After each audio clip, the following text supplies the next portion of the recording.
게으른 자여 개미에게 가서 그가 하는 것을 보고 지혜를 얻어라. 개미는 두령도 없고 감독자도 없고 통치자도 없으며 먹을 것을 여름 동안에 예비하며 추수때에 양식을 모으느니라. 게으른 자여 내가 어느 때까지 누워 있겠느냐 내가 어느 때에 잠이 깨어 일어나겠느냐 좀 더 자자, 좀 더 졸자, 손을 모으고 좀 더 누워 있자 하면 내 빈궁이 강도같이 오며 내 궁핍이 문사같이 이르리라. 아멘. 개미에게 배워야 할 사람입니다. 다스리라 그랬더니 개미한테 배워야 한답니다. 게으른 자는 못나기가 이루 말할 수 없어서 개미에게 배워야 한다 그럽니다. 여러분, 개미들이 먹이를 가져오기 위해서 닦아놓은 길이 있습니다. 개미 다니는 길이 있죠. 그 길을 보는 것이 지혜를 얻는 수단이라 그럽니다. 게으른 자는 아버지가 뭐랄까요? 크게 꾸짖고 제발 부지런한 자가 되기를 원하고 있습니다. 이건 아버지가 하는 소리잖아요. 아들한테. 너는 개미한테 배워야 한다. 아버지에 있어서 아들이 얼마나 존귀합니까? 최고죠, 최고. 그런데도 너의 게으름은 개미만 못하다입니다. 사람이 게으르면 개미만 못한 존재입니다. 여기서 우리 한 가지 질문을 해본다면 잠언의 이 게으른 자여라고 책망하는 이 말씀은 누가 봐도 책망인데 먹을 것만 탐하고 일하기 싫어하는 마음에 대한 꾸짖음이냐? 그렇지요. 맞죠. 그렇지만 거기서 끝나냐입니다. 세상 모든 윤리 선생이 다 이 문제는 지적하거든요. 이래야 한다. 이래야 한다. 근데 윤리적인 문제로만 들을 것이냐? 그것은 아닙니다. 잠언에는 좀 더 신학적인 문제, 그러니까 신앙의 문제, 말하자면 우리의 그런 행동을 이끌어내는 이 마음의 문제를 지적하고 있습니다. 자, 차츰 읽어보면서 그것을 우리가 발견할 수 있습니다. 왜 개미에게서 와서 배우냐? 7절 보세요. 그 이하에 이제 개미에게 배울 것들이 나와 있는데 첫 번째로 개미는 두령도 없고 감독자도 없고 통치자도 없다 그랬어요. 그런데 뭐합니까? 먹을 것을 여름 동안에 계속 예비하고 추수 때 양식을 모은다. 그러니까 부지런히 먹을 걸 모은다는 얘기죠. 어떤 사람들이 여기 두령도 없고 뭐 감독자도 없다는데 뭐 여왕개미 있지 않냐? 제가 개미는 잘 모르지만 여왕개미가 일하는 건 못 봤습니다. 알 낳고 먹기만 하지 여왕개미가 직접 일개미들아 나를 따르라 내가 먹을 것 있는 대로 안내하리라 뭐 이런 건 없어요. 지기들이 찾아오는 거지. 그러니까 여왕개미가 일하는데 먹을 걸 구하는데 직접 나서서 모범을 보여주지는 않습니다. 그래서 우리가 여기서 보면 그냥 일을 열심히 해서 먹을 걸 구하라는 그런 말씀보다 조금 더 깊은 의미가 있구나 하는 걸 알 수 있습니다. 자, 무슨 말이냐면 사람은 부지런하다는 것이 이제 자발적으로 일을 하잖아요. 누가 꼭 시키지 않아도 해야 할 일을 하는 건데 개미에게 가만 보면 일하지 않을 핑계댈 구실이 있다는 겁니다. 우리에게는 감독자가 없다. 우리는 일 시키는 사람도 없다. 근데 왜 네가 나보고 일하라냐? 라는 정도의 핑계를 댈 수 있다는 겁니다. 개미도. 자, 가장 효율적인 작업 방식을 가르친 자가 없어요. 노동판에 감독자가 없으면 일꾼들이 열심히 일을 하는 자도 있고 안 하는 자도 있죠. 근데 사람도 그런데요. 개미 미물한테 열심히 할 걸 기대할 수 있을까요? 그런데 한다는 겁니다. 열심히. 일사불란하게 지휘하는 자가 없어요. 군대도 가보세요. 지휘한 자가 없으면 훈련받은 군인들도 지 멋대로 하려고 그럽니다. 일하지 않으면 때리고 벌주는 감독자도 없어요. 어떻게 하면 효율적으로 곡식을 얻을 수 있냐, 양식을 얻을 수 있냐, 연구하고 관찰하여 전문적으로 돕는 그런 사람, 또는 운반 수단, 개미는 맨날 지가 입으로 물고 와야 되잖아요. 차를 만들어 준다든지 수레를 만들어 준다든지 하는 이런 발명가도 없어요. 인간의 경우에는 이 모든 일들 더 나게 바뀌고 변화시킬 수 있는 사람들이 있어요. 인간의 경우는 건설 장비 만들어주는 사람도 있지, 곡괭이 만들어주는 사람도 있지. 힘 쓰는 건 이렇게 쓰는 거야 하고 요령을 가르쳐주는 사람도 있지. 그렇죠? 하다못해 채찍으로 때리고 다그치는 사람이라도 있단 말이죠. 근데 개미는 이런 개미가 하나도 없어요. 소위 발전을 일으킬 만한 게 없어요. 사람은 뭔가 발전이 있잖아요. 근데 개미한테는 더 나은 발전이 있지 않아요. 강제성도 없어요. 돕는 자도 없어요. 그런데도 불구하고 수고를 반복하며 생존하고 개미 나름대로의 삶에서는 최상의 것을 영위하기 위해서 일을 합니다. 그리고 그것을 누립니다. 그렇다면 인간은요, 어떤 이유를 대가면서 게으름을 합리화시킬 수 있을까요? 우리 장비가 안 좋아서 그런다. 일의 효율은 떨어지만 게으름은 일을 많이 하냐 적게 하냐 아니라 사람의 습성을 얘기하잖아요. 마음을 얘기하잖아요. 태도 문제라고. 게으름의 합리화는 불가능합니다. 개미를 생각해 볼 때 핑계댈 게 얼마나 많아요. 그런데도 개미는 늘 하던 대로 한다는 겁니다. 개미가 사람처럼 생각이 있다는 게 아니라 그들의 습성을 보라는 겁니다. 적어도 인간은 그 이상이기 때문에 그보다 나아야 된다는 거죠. 자, 이렇게 가르쳐주면 부끄러운 줄 알고 이해해야 되는데 게으른 자들은요, 왜 말도 안 되는 핑계들을 대면서 게으른 자들은 어떻게 대답하면서 자기들이 일하지 않는 이유를 대냐? 보통 이렇게 말한대요. 자면 22장 13절에 보면 말하기를 사자가 밖에 있은즉 내가 나가면 거리에서 찢기겠다. 나 밖에 나 일 좀 해라 했더니 엄마 밖에 나면 사자한테 물려 죽어요. 이러는 거예요. 말이 됩니까?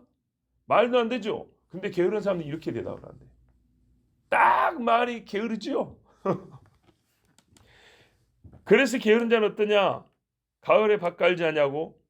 그러니까 우리하고 기후가 좀 다릅니다. 이스라엘은 침상에서 구르고 그릇에 손을 놓고도 입으로 올리기를 괴로워한다고 잠언에 여러 가지 게으른 자의 삶의 모습을 이렇게 가르쳐 줍니다. 자, 그러면 이렇게 말도 안 되는 핑계를 대고 이 참 성실하지 못한 삶의 태도를 가지고 있으면서도 가르쳐주면 바꿔야 되지 않겠습니까? 근데 여러분 사람이요, 바꾸지 않는 제일 큰 이유가 있다고 생각하세요? 자기가 옳다고 생각하는 경우입니다. 그러면 안 바꿉니다. 그거보다 더 큰 핑계 또는 합리적 이유가 없습니다. 내가 보기에는 이게 맞아가 있습니다. 그러면 절대로 안 바꿉니다. 잠언 26장 16절에 게으른 자는 사리에 맞게 대답하는 사람 7보다 지혜자가 7명, 거의 뭐 완전이죠. 자기를 지혜롭게 여기느니라. 그래서 안 듣는 거예요. 예.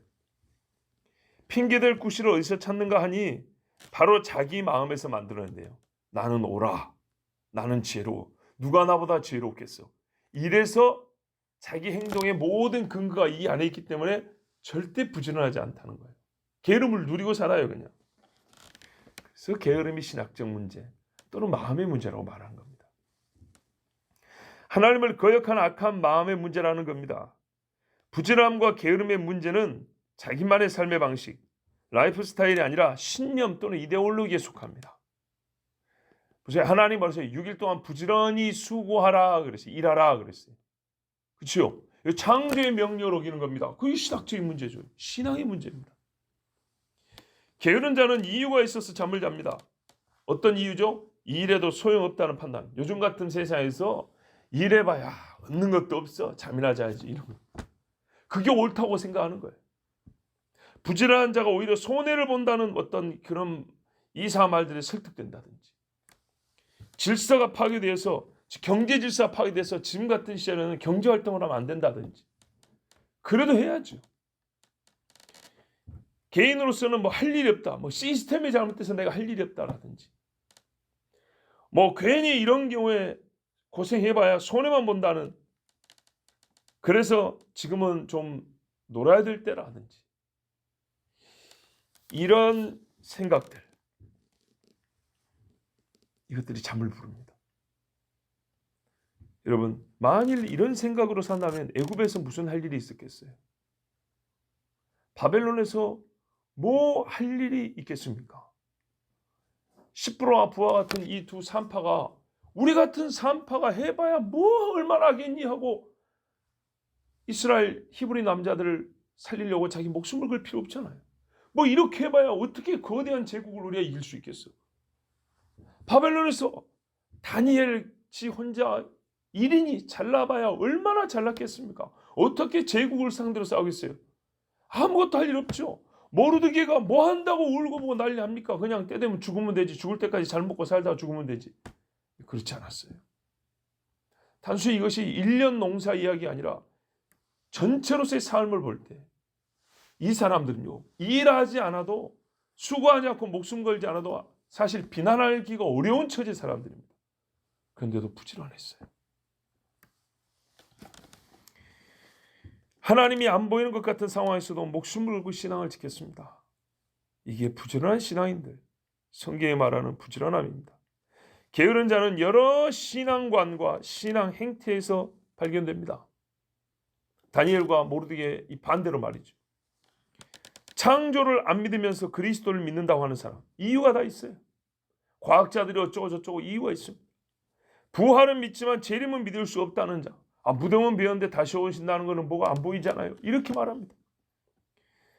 성경의 성윤리를 지키면 목숨을 걸어요. 동생은 안 돼! 이러면서도 마지막 환란에 대한 가르침에는 무지한 상태로 있습니다. 나 그거는 배우기 싫어요.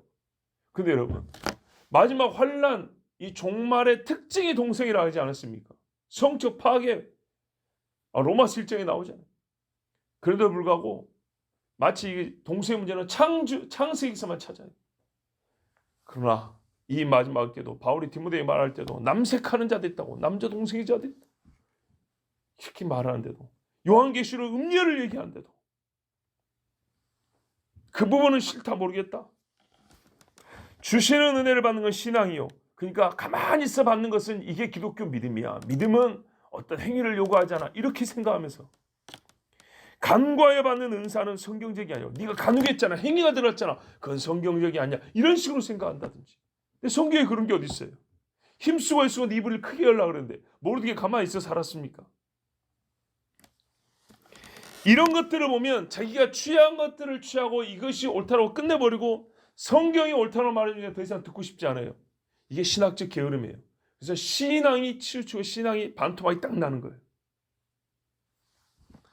여러분, 보리농사하고 벼농사 안 하면 어떻게 해요? 1년 중에 반은 굶어야죠. 반은 굶으면 살 수 있을까요? 죽어요. 신앙도 마찬가지예요. 성기에 반토막 딱 내가지고 이거 믿고 이거 안 믿으면 죽는 거예요. 건강을 잃고 사는 것이 아니라 죽어요. 여러분, 우리가 반년을 굶고 살 수 있는 사람이 어디 있습니까? 아무도 없습니다. 호세아 3장 4절 5절에 이스라엘 자손들이 많은 날 동안 왕도 없고 군도 없고 제사도 없고 주상도 없고 에봇도 없고 드라빔도 없이 지내다가 개미처럼요, 두령도 없고 감독자도 없고 지휘자도 없어요. 그 후에 이스라엘 자손이 돌아와서 그들의 하나님 여호와와 그들의 왕 다윗을 찾고 마지막 날에는 여호와를 경외함으로 여호와와 그의 은총으로 나아가리라 그랬어요.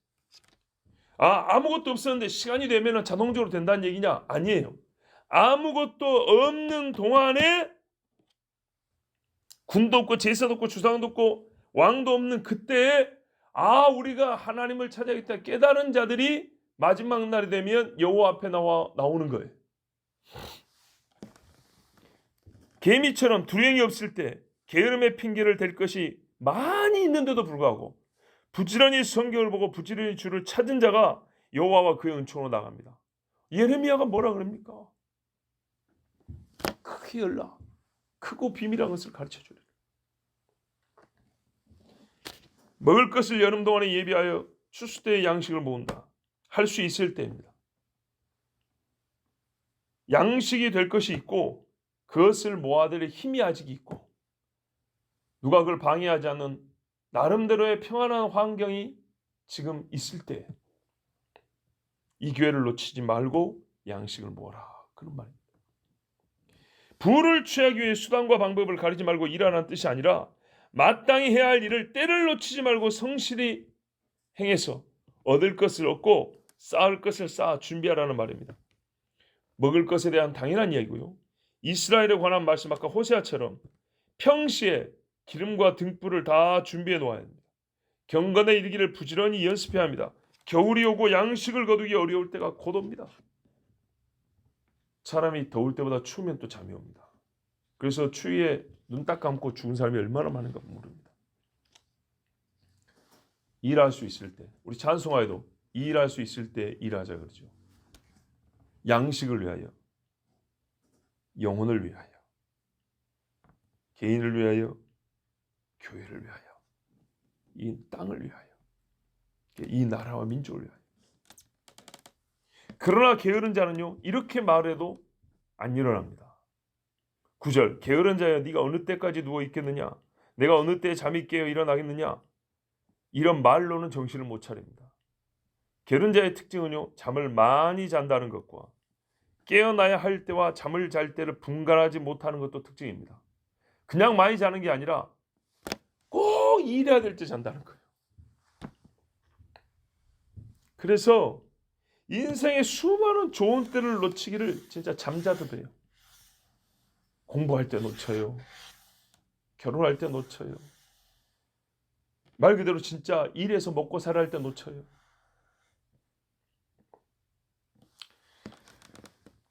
좀 더 자자, 좀 더 졸자, 손을 모으고 좀 더 누워있자. 게으른 자의 생활 특징입니다.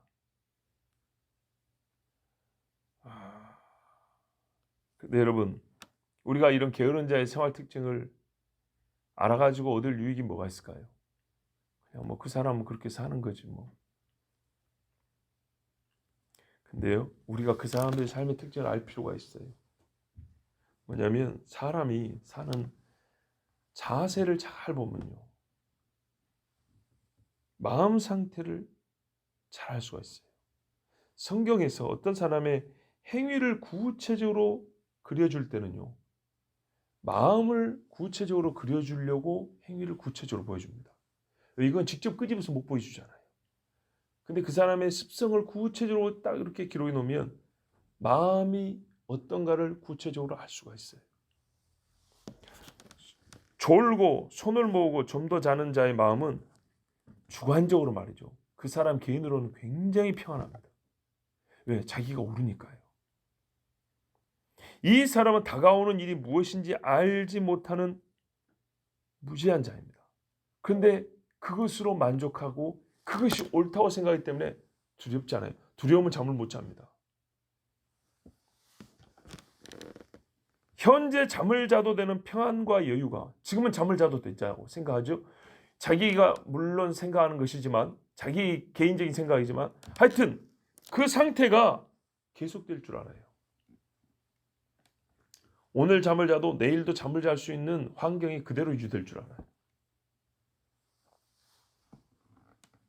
그래서 이 게으른 자는 스스로 지혜롭게 여기는 사람입니다. 내일 일을 모르는데 오늘 먹을 것이 있다고 해서 내일 먹을 것이 있으란 법이 없거든요.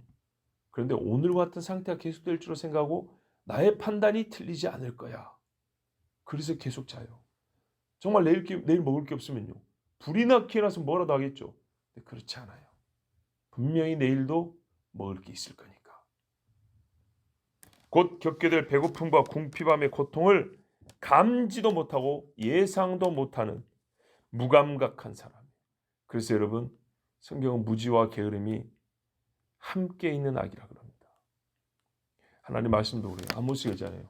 때가 이르는데 말씀을 먹지 못한 기갈이라. 항상 먹을 수 있는 게 아니고 항상 준비할 수 있는 게 아니래요. 뺏기고 사라질 때가 온대요. 11절 보십시오. 결국입니다. 내 빈궁이 강도같이 오며 내 곰핍이 군사같이 이르리라. 게으른 자에게 이 말 최후의 일입니다. 이 강도는 원래는 돌아다니는 사람 뭐 그런 말입니다. 근데 어떻게 돌아다녔더니 방패를 들고 돌아다니는 사람, 그러니까 군사죠. 그래서 번역을 이렇게 해놓은 거예요. 여러분, 근데 방패를 들고 왜 사람들이 돌아다녀요? 싸우려고 그러죠. 싸워서 뭐 하려고요? 자기 건 잃지 않고 남의 거는 뺏으려고 하는 거죠. 그래서 의미는 맞다고 봅니다. 이런 식으로 살면 네가 지키고 싶어도 지키지 못한다 이 말이에요. 엄청난 환경적인 제약이 있고 누군가의 힘에 의해서 네가 가진 걸 다 뺏긴다는 거예요. 그걸 저항이 안 돼요. 대처할 겨를도 안 줘요. 여러분 강도가 쳐오면은 무슨 겨를이 있습니까? 없지요. 순식간입니다. 이때는 막상 닥치면 해결할 방법을 찾지를 못해요. 그냥 속수무책으로 당하는 겁니다. 그리고 군사같이 왔다는 말은 그때의 위험이 매우 크다는 겁니다. 목숨을 내놔야 될 정도로 크다는 뜻입니다. 여러분 성경에 보세요. 그 불의한 청지기 봐보세요. 뭐라 그러죠? 남의 집에서 집사 노릇을 했어요. 그 집 주인의 재산을 관리했어요. 월급도 많이 받았을 거고 본인이 뒤로 뭐 챙기는 것도 있을 수 있고 뭐 그러지 않습니까? 근데 뭐라 그래요? 내가 여기서 쫓겨나면 누가 나를 불러준 데도 없고 땅을 파고 살아야 되는데 힘이 없고 왜 일을 해본 적이 없고 그러니까는 이 육체의 힘을 많이 써본 적이 없기 때문에 자기가 능력이 안 된답니다. 그쪽은 또 빌어먹으려니 이건 너무 부끄럽고 어찌하면 살 수 있을까 그런다고요. 자, 이 상황입니다. 그 다음에는 지롭게 처신했지만 바로 이 상황입니다. 당장에 그만둬 이렇게 해버리면 그때부터요. 살 방법이 없어집니다. 이게 게으른 자가 겪는 위험입니다.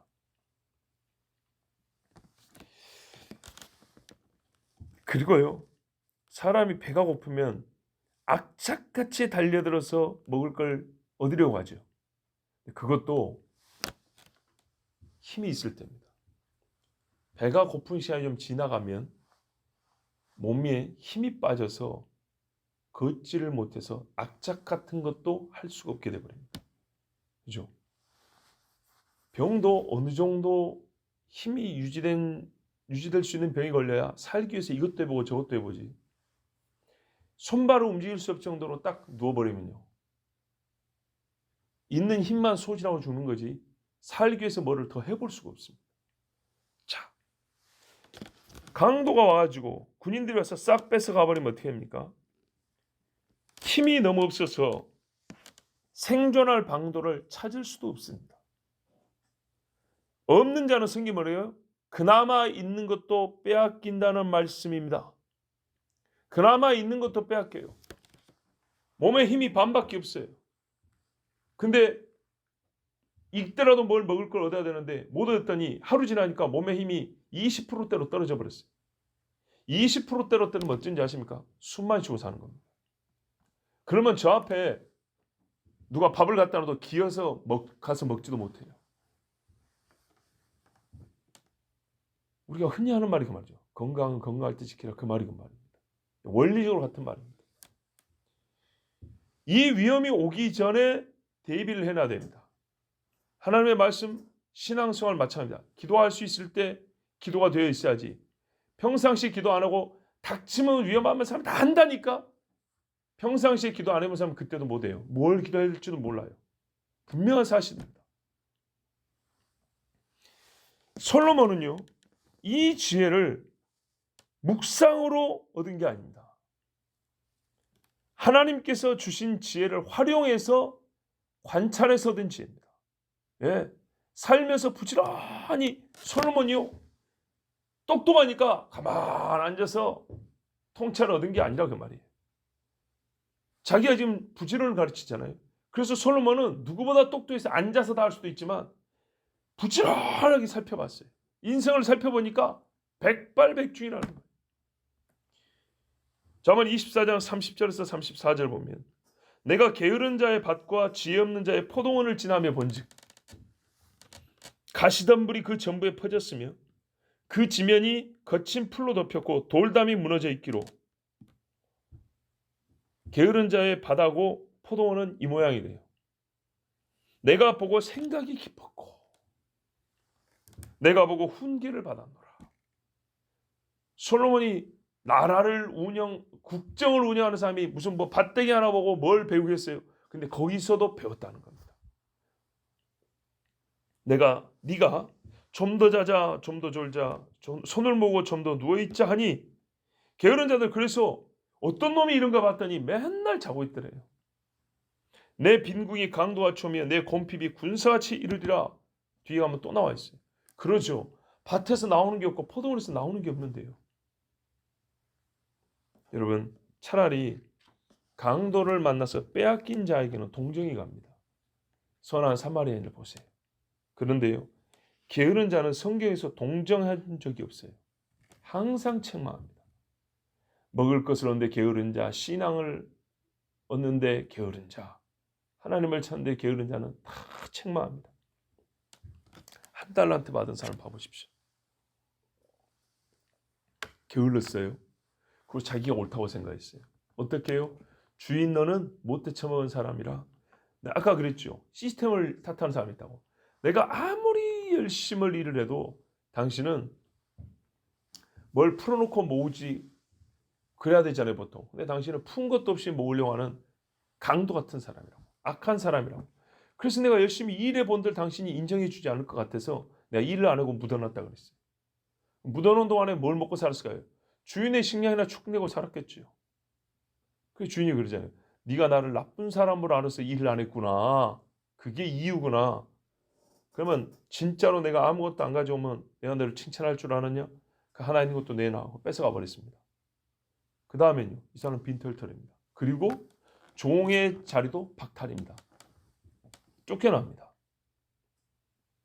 주인의 성품과 인격과 신뢰성을 깎아내리면서까지 자기 계엄을 합리화했습니다. 그 결과 그 사람은 종의 자리도 빼앗겼고 먹을 것을 얻을 길을 상실해버렸습니다. 군사같이 곰피비들이라. 잠언 10장 4절 5절에 손을 게으르게 놀리는 자는 가난하게 되고 손이 부지런한 자는 부하게 되느니라. 여름에 거두는 자는 지혜로운 아들이나 추수 때에 자는 자는 부끄러움을 끼치는 아들이니라. 자, 여기 이제 최종적인 판단이 있습니다. 무슨 말이냐? 지금 보세요. 아버지가 훈계하잖아요. 게으름을 안 된다. 부지런해야 된다. 이 말을 안 들으면 죄죠. 그렇죠? 악입니다. 왜요? 추수 때에 자는 자는 부끄러움을 끼치는 아들이니라. 아버지가 아들 때문에 부끄러움을 당하게 돼요. 여름에 거둔 자, 보리와 밀을 얘기하는 겁니다. 보리와 밀을 거둘 때에 일하는 사람은 지혜로운 아들이다. 게으른 자는 아버지에게 부끄러움을 끼치는 아들입니다. 그래서 이 사람은 아들의 본래 자리와 영광을 지키지 못한 지혜롭지 못한 아들입니다. 원래 아들의 자리는 말이죠. 아버지를 영화롭게 할 수 있는 자리예요. 그 사람이 아들로서 최고로 잘 산 거예요. 그렇죠. 그런데 이 아들이 아버지께 영광을 올려드린 게 아니라 오히려 아버지의 영광을 땅에 처박는 일을 했어요. 이보다 악한 일이 어디 있겠어요. 그러니까 지혜롭지 못하죠. 성경에서 지혜로운 자와 지혜롭지 못한 자. 지혜롭지 못한 자는 어리석은 자, 수월에 떨어질 자. 근데 뭐래요? 수수 때 일하는 자는 지혜로운 아들이요. 그때도 잠자는 놈은 뭐라고 했습니까? 아비에게 부끄러움을 끼치는 놈이다 그랬어요. 그러니까 어리석은 자고 자문해서 그렇게 책망하는 무지하고 악한 자에 속하는 겁니다. 잠언 10장 1절 솔로몬의 잠언이라 지혜로운 아들은 아비를 기쁘게 하거니와 미련한 아들은 어미의 근심이니라. 15장 20절에 지혜로운 아들은 아비를 즐겁게 하여도 미련한 자는 어미를 업신여기느니라. 23장 15절에도 내 아들아 네가 만일 네 마음이 지혜로우면 나고 내 마음이 즐겁겠고. 그러니까 지혜로운 아들은 바로 아버지의 즐거움으로 이어진다는 겁니다. 그러므로 게으른 자는 지혜롭지 못한 아들이라는 결론이 나옵니다. 우리 어떻게 해야 되겠습니까?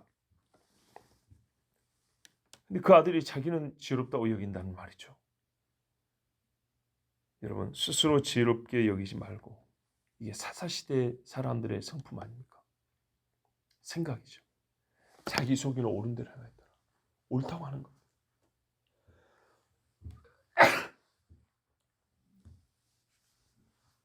이 게으른 아들은 사사시대의 이스라엘과 똑같은 사람입니다. 스스로 지혜롭다 여기지 아니하고 진짜 진실로 지혜로운 아들은 아버지의 마음을 즐겁게 합니다. 그러므로 잠언 13장 1절에 지혜로운 아들은 아비의 훈계를 들으나 거만한 자는 꾸지람을 즐겨 듣지 아니하느니라 는 말씀대로 게으름에 관하여 주신 아버지의 훈계를 듣고 게으름의 핑계를 찾지 말고 스스로 지혜롭다 여기지 않아야 합니다. 뭐라고요? 지혜로운 아들은 아버지의 훈계를 들으나 거만한 자는 꾸지람을 즐겨 듣지 아니하느니라. 지혜로운 아들은 아버지의 훈계를 듣고 지혜로운 아들은 부지런하고 지혜로운 아들은 얘기로 하지 않냐고 지혜로운 아들은 악인과 친구 되지 않냐고 어리석은 아들은요 음녀를 쫓아가고 거만한 마음을 갖고 아버지 훈계를 듣지 않냐고 게으르고 지옥으로 떨어지고 스스로 지혜롭다 여기서 아직 때가 이르지 아니하였습니다. 내 일할 때가 아닙니다. 또 그렇게까지 고생해서 일할 필요가 없습니다. 그러지 말고 우리 하나님이 주신 육체의 삶을 살아갈 때도 양식을 얻고 생활하는데 이게 하나님 주신 분복이라 그랬거든요. 분복을 얻는데 부지런해야 될 것이고 더불어 우리 신앙생활 하나님을 아는 것 하나님이 주신 영적인 은사와 은혜를 받는 것 또 뭐랄까요 악에서 떠나는 이런 일들 주님을 말씀에 순종하여 따라가는 일들 부지런히 해야 됩니다. 각 사람의 행위대로 주께서 갚으신다 그랬습니다. 부지런한 자는 상을 받을 것이고 게으른 자는 벌을 받습니다. 이것이 그냥 윤리적인 먹을 것이 많아지고 배고플 것이다는 정도의 이야기가 아니고 아버지를 영화롭게 하는 상을 받을 것이고 아버지를 부끄럽게 한 벌을 받습니다. 우리 모두 지혜로운 자가 되어서 하나님께는 영광이고 또한 우리의 자녀된 자리와 자녀된 복을 다 함께 누리길 바랍니다. 기도하겠습니다.